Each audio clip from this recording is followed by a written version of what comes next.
Hey there, I'm Jess Ray. I've got a new record, and that means I've got new songs to talk about. So on this season of the podcast, I sit in my own kitchen and I talk to a couple of my best friends, and we go through the whole album song by song. We pull on threads and follow themes and see where the conversation leads. And as you listen along, I hope that you find something that you're looking for along the way. Thanks for being here. Well, hey everybody. We're back with really a special episode just to talk album title. I have just let the world know what the album name, which honestly I've had this album name for over a year. It's been named this in private. But yeah, it's been a little bit of a step to want to share it publicly. So excited to share that my new record coming out in 2026 is called Mama. Yay! So I wanted to, I guess, take time to talk through that. And I don't even really know how to talk through it yet. So once again, grateful to have Kat and Teal with me to help try to have that conversation. And it's named that for a lot of reasons. And there's actually a lot of depth there and its own conversation there. And I would imagine you guys have questions. Yeah. And I want to clarify that it is in no way a pregnancy announcement. Right. Certainly that's something I'd love to announce one day, but this is not me doing that. But the title has meaning that's rooted in lots of different things and certainly includes that subject. And so, yeah, maybe we'll try to dive in. The album name is Mama. Okay. I feel like maybe we could start with why it's scary. Like what is it not about, or what kind of makes it a little bit intimidating to share? Yes. Yeah. Two things. One, when someone hears my new album is called Mama, I have been afraid that they would immediately think I'm pregnant or I have kids or it's about being a mom, or they'll only think to me like one of the logical ways to think about it. And I think there's just that fear that I'll be misunderstood, or like people will think something that's not true, or I'll have to explain myself. Right. And I think I'm trying to just embrace that. And like we've talked about on the side, it's like, is it worth still sticking with the name, even if I have to explain it or have to get used to people not understanding it? And then the other thing with Mama is I just think I don't want it to be pulled towards being stereotypically feminine, or people thinking this album is for moms only, or women only, and I hope it speaks to moms and I hope it speaks to women and all of that. But it's it's deeper and wider than that. And so, yeah, I think it's that struggling with the misunderstanding thing, which for me is my kryptonite, my biggest struggle in life. Yes. And probably the thing that causes me to be the worst version of myself is the way that I grab for understanding from people, and have, sometimes put that above anything else, as I just want to be understood. But yeah, this is a good experiment and challenge, and being misunderstood or being okay with not being understood. So what are some of the reasons that you wanted to call it Mama and made that decision? Okay, so there is a song on the record, which we'll explain in a future episode, called Mama. And I love this song so much. And I cried like a baby writing it, thinking of all the women in my life who embody this powerful presence. And it's a tribute to them. And I'll certainly share more about that. But as soon as I wrote that song, for some reason, I knew the album was supposed to be named that. And so, yeah, there's the Mama song. That's probably one of the main reasons why we're naming the album that, or why I would have even had that thought. Second reason is both my probably challenge and breakthrough around that word and that name. So obviously, we've talked a little bit in previous episodes, and I'm learning to be open about, we don't have kids. So the identity of being a mom is something in that that form that's not present in my life and that I see around me all the time, but I'm not that yet. And so, yeah, I think that is the stage of life I've been in. A lot of the songs on this record are from the past 4 years. And that's been the timeline of desiring that more. I didn't want to be a mom, like in this like really, like some people like since and birth. I'm curious, like, yeah. Did y'all feel that way? Like, there's some people who are like, since birth, like my goal was to be a wife and a mom. And I just never felt that way. Even though I love children, I'm good with children. I do maybe want kids. It wasn't like this overwhelming desire to be a mom. Right. Yeah. I think for me, I don't know if I really did when I was a kid. I remember in college, like making statements like, I don't want to get married until and like kind of pushing off things like that. And I didn't get married right away after college, but it was just about 4 or 5 years later. And so I remember having kind of those sorts of statements. It's funny. It's like, I was never someone who just wanted everybody else's kids. And like, I love kids and I taught elementary school and I still work with kids, but I just wanted my own kids, if that makes sense, like some little like mini-me's, but I don't know if I had the full experience of like my whole life always wanting to have them. I think it grew somewhat similarly to what you're talking about. Just it grew over time. And I have 2 awesome kids. Yeah. And they are mini yous. They are mini us. Yeah. No, I probably have a little bit more fraught. It's sort of ebbed and flowed. And yeah, I also have a terrible memory. So it's hard to remember how I felt. I think a lot with this about the nature of birthing or like shepherding or cultivating or all these things that we think of as sort of parental that happen in all kinds of other spaces. Yes. And you and I have talked a lot about this, but Madeline Lingle has this thing about like it's in the nature of love to create. And, I think about how that role of like mothering, if God is described as a mother hen, right? Like with these like very mothering kind of qualities among others.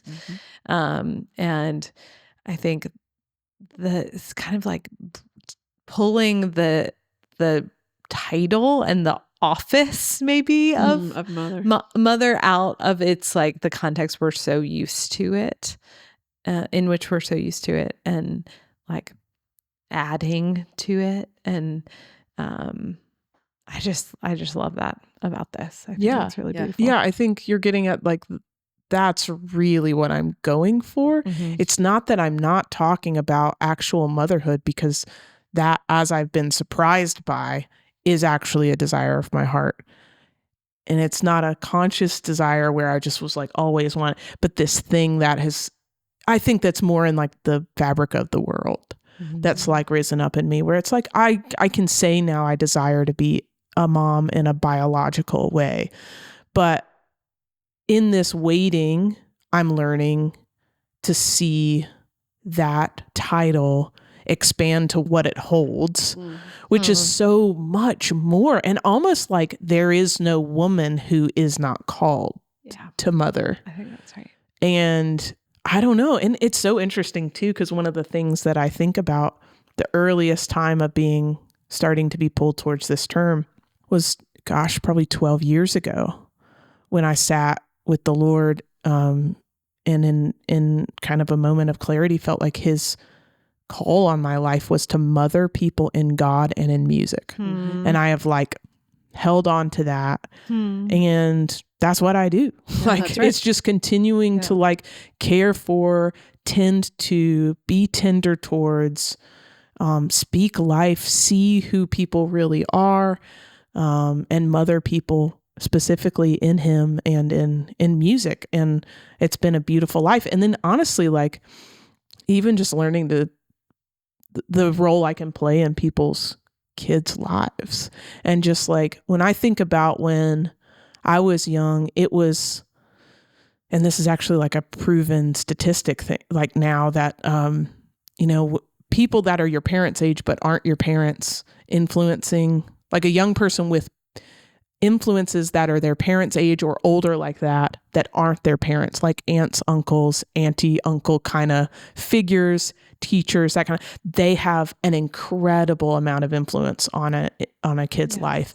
And so just like learning to participate in raising people's kids. Like, I think the isolation thing that has been this past 20, 30 years where everybody kind of splits up and like either you're in a nuclear family unit or you're floating out on your own and career is everything. It's just like, it's so broken up. And so there's actually like the presence of kids in my life. I have an enormous amount of energy to give them because I'm born with that energy. I carry that energy as a woman and I don't have an outlet currently for it. So it's been like really sweet to just spend it on my nieces and nephews and my friends' kids and just use that mother energy that I have, and my mom friends are exhausted.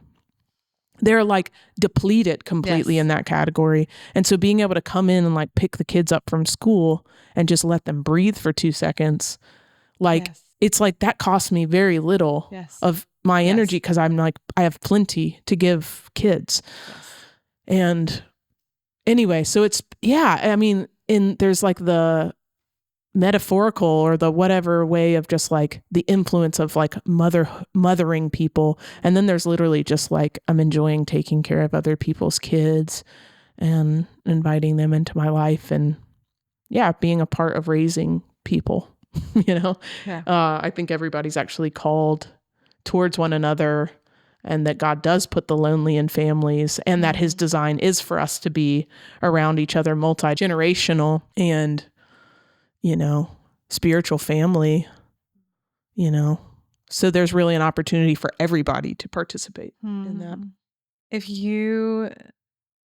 there's a 20-something-year-old guy who's like, why should I listen to this record? Totally. That's a great question. Yeah. Wow. A couple different reasons. I think one, the whole record's actually about friendship with God. So anyone who wrestles with God, I think will still get plenty out of it because that's actually probably the thing but it is the voice of a female wrestling with God. And so I'm pulling those scriptures, I'm pulling those biblical characters forward. Yeah. So I just hope that a young guy could still really love the songs because it's about wrestling with God. And then I don't know. I just think women are amazing. And I think we'll talk more in a future episode about that, why maybe that term, being a woman, maybe was something I didn't even feel rooted in. Yeah. And now I do. And now I just think women are incredible. Yeah. And they hold the world together.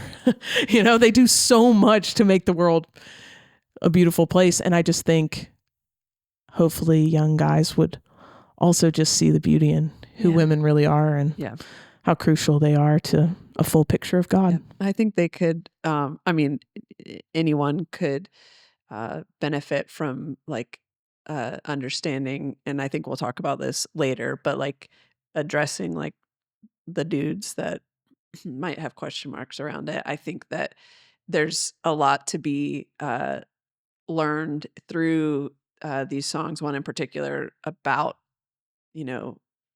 watching our spiritual mothers or our mothers and learning from them. So that's for anybody for sure. I love that. Yeah. So that's what the album's going to be called. And I'll probably learn how to talk about it more and more and hopefully quicker and better. But yeah, excited. But just listen. Yeah. That's right. And to me, it's the truest theme and the truest like thread through the whole thing. And I think you'll hear it a little bit in a bunch of songs. And so, Birdie is snoring beneath our feet. So we'll let her keep on sleeping and we'll catch you guys next time. Thanks for listening. Well, hey friends, hope you enjoyed that conversation. And if you really enjoyed it, I hope you'll leave us a comment or a really good review, or you'll send it to a friend that should hear it.